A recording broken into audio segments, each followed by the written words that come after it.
Recording in progress. જ્યાં આસક્તિ છે ત્યાં દુઃખ,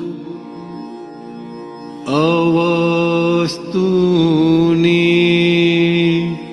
થતાં કિંમત, જરા હાની થઈ તો ગૂંચ, નિરંતર સંશરણ માર્ગે અનંતામોહ આકર્ષે, પૂરણને ગલન બેરસ્તે, જગત સુખ દુઃખ બે તરફે, અનુકૂળ લાગ્યું ત્યાં રાગે, પ્રતિકૂળ ભાસ્યું ત્યાં દ્વેષે, પુરાવા સંયોગે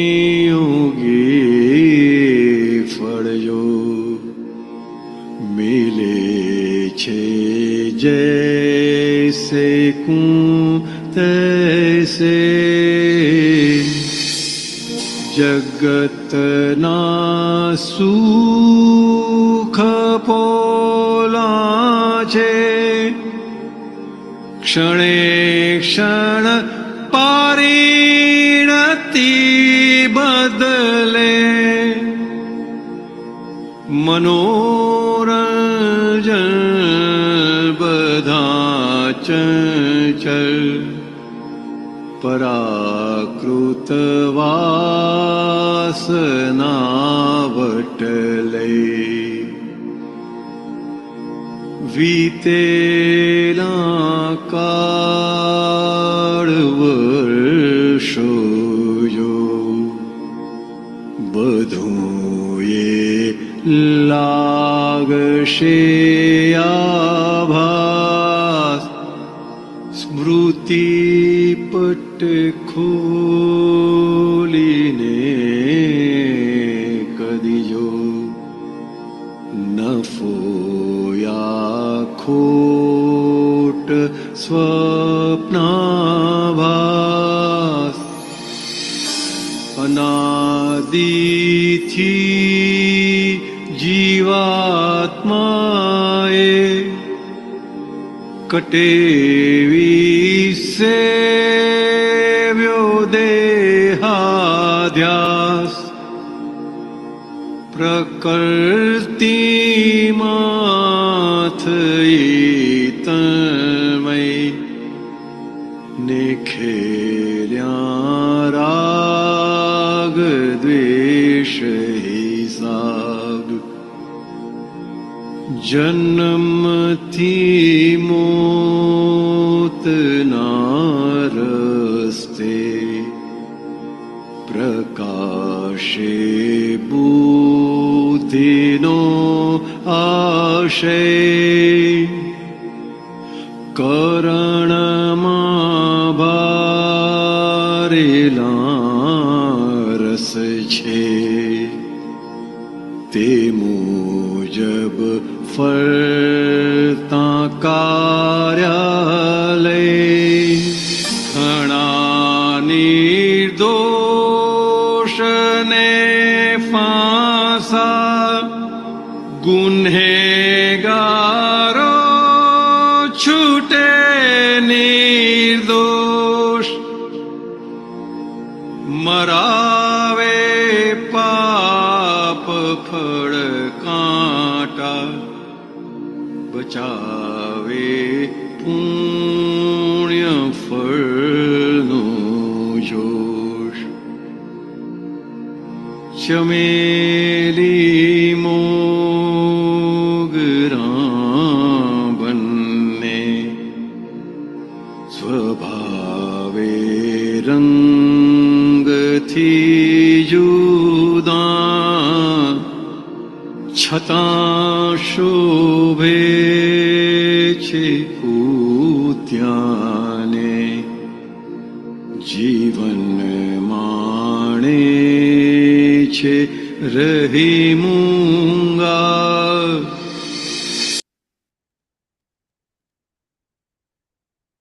Hey, Satchidanand. કેટલો છે જગતની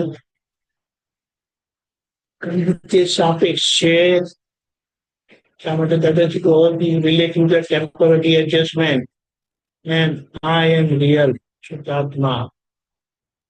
એટલે કે આ જગત એટલે કે જન્મ પામ્યું છે અને વહી જઈ રહ્યું છે. જગત એટલે જે જન્મ પામ્યું છે અને વહી જઈ રહ્યું છે એ કેવું છે? સાપેક્ષ છે. એ સાપેક્ષ છે તો એને સમજી લો કે સાપેક્ષ છે તો એમાં આપણે શું કરવાનું છે?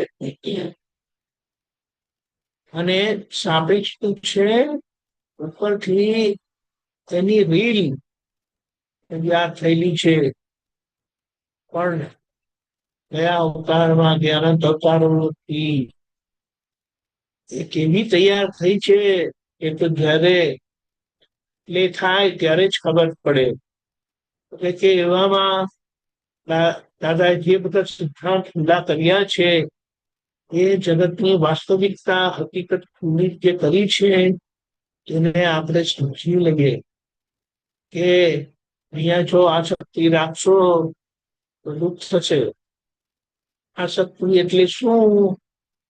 તો કે જે ટકવાનું નથી એના પ્રત્યે તમને મોહ રે, આકર્ષણ રહે અને ટકવાનું નથી એટલે જતું જ રહેવાનું છે અને જાય જ છે માટે તે દુઃખદાયી થઈ જ જાય છે. એટલે કીધું કે અહીંના સુખ ગમે તેવા પણ હોય ચક્રવર્તીના એટલે દાદા આપણે જોઈએ તો દાદા ભગવાને કીધું બધે ફરી આવ્યો અને જોયું કે કશે ભગવાન નથી, ભગવાન આપણી અંદર છે અને આપણું સ્વરૂપ છે. બહાર જે છે તો ફક્ત ભોગવટા જ છે ને એ ભોગવટા ગમે કેટલા ઊંચા હોય ગમે કેટલા મોટા હોય તો પણ એ પચી જવાના, એ કાયમનું સુખ નથી. એટલે દાદાએ કીધું કે બધે ફરી આવ્યો એમાં તેમને ઊંચામાં ઊંચી દેવગતિ પણ જોઈ જ્યાં અમુદ્ર ભૂમિકા હોય છે. અમુદ્રની ભૂમિકા જે શું ત્યાં દેવી પણ નથી હોતા, ફક્ત દેવ જ હોય છે. અને આમ કરીને જોઈને તો ઉપર ચિત્ત ક્ષેત્ર દેખાય અને છતાં એ ચિત્ત ક્ષેત્રમાં જવાય નહીં. આટલા ઉપર આટલા નજીક જવા પછી પણ મનુષ્યમાંથી જ જવાય. એટલે મનુષ્ય જીવન એટલે કે આ સાંસારિક જીવનની વાસ્તવિકતા એને બહુ સ્પષ્ટ રીતે કરી અને બધો અનુભવ કરીને આ વચનો નીકળ્યા છે કે જે અવસ્તુ એટલે જે ટકવાની નથી, એ કાયમની નથી, એની કિંમત થઈ તો તમને નીચે જ પડશે, થશે. આ નિરંતર સરળ માર્ગ એટલે કે ભયા કરતો માર્ગ. પાણી જે ભયા કરે છે તો ભયા કરતો માર્ગ એમાં પાર વગરના મોહ છે. મોહ એટલે શું કે તમને યથાર્થ દર્શન થતું નથી. એટલે ત્યાં જ્યાં જુએ ત્યાં ચોંટી પડે. એટલે શું કીધું? પૂરણને ગલન બે વખતે એટલે જેવી રીતે પૂરણ થયેલું ગલન થયા કરે છે તેવી રીતે જગતના દ્વંદ્વ રૂપે સુખ દુઃખ એટલે સિક્કાની બે બાજુ હોય એવી રીતે થયા જ કરે છે. આ પદને તો જેટલું વાપોડે ને ખરેખર તો આપણને એના શું જોવા મળે કે આપણે વ્યવહારમાં આપણને ચિંતા થઈ હોય. દાદાએ આ સમજણ આપી છે તેનાથી આપણે હવે આ બાકીનું જીવન આપણે એટલું પ્રેમપૂર્વક જીવી જઈએ. એટલે એમાં શું તો કૃષ્ણ ભગવાનની જેમ બધા જીવનના જવાબદારીમાં, બધી જીવનની જવાબદારીમાં જવાબદારીપૂર્વક રહીને આપણે આપણો મોક્ષ માર્ગ રાખવાનો છે. આગળ શું કે છે? અનુકૂળ લાગ્યું, અનુકૂળ થયું એ તો રાગ કર્યો, અને પ્રતિકૂળ થયું ત્યાં દ્વેષ કર્યો. પણ અહીંયા શું કીધું? પુરાવા સંયોગે ફળ જો જે છે તે પૈસા, એટલે જેવું પુણ્ય જેવું પાપ થયેલું પહેલા એનું ફળ આવે છે. તો હવે અનુકૂળમાં રાગ શું કરવાનો અને પ્રતિકૂળમાં દ્વેષ શું કરવાનો? કારણ કે હવે જો રાગ દ્વેષ કરે તો બીજા પાપ પુણ્ય બંધાય. એટલે છૂટવાનો રસ્તો શોધી કાઢવાનો છે. કરતા શું ફોલા છે, ક્ષણે ક્ષણ પરિણતિ બદલે. આપણે ઘરમાં નથી જોયું? હમણાં ખુશ હોય તો હમણાં દુઃખી થઈ જાય, હમણાં મોઢું ચડી જાય આટલી વારમાં. એટલે ત્યાં બદલાયા જ કરે છે. તો ત્યાં આપણે કેવી રીતે રહેવું એ સમજાવી દીધું. મનોરંજન બધા ચંચળ છે. મનોરંજન એટલે આ જેનાથી આપણે મંદી મસ્તી કરીએ છીએ. ચંચળ એટલે કે આમને જતું રહેવાનું. અચળ એટલે જે કાયમનું છે. પ્રાકૃત વાસના વટલે એટલે પોતાની માન્યતા પ્રમાણે અટકે છે. છેલ્લું અહીંયા એના પર જશું ને પછી કાલે જોઈશું. આપણે પોતાના જીવન વ્યવહાર જોઈએ ને, વીતેલા કાળ વર્ષો પૂરે બધું આભાસ, કારણ કે આવ્યું હતું અને આજે હવે નથી. પછી એ સારું હતું તોય નથી, અને ખરાબ હતું તોય નથી.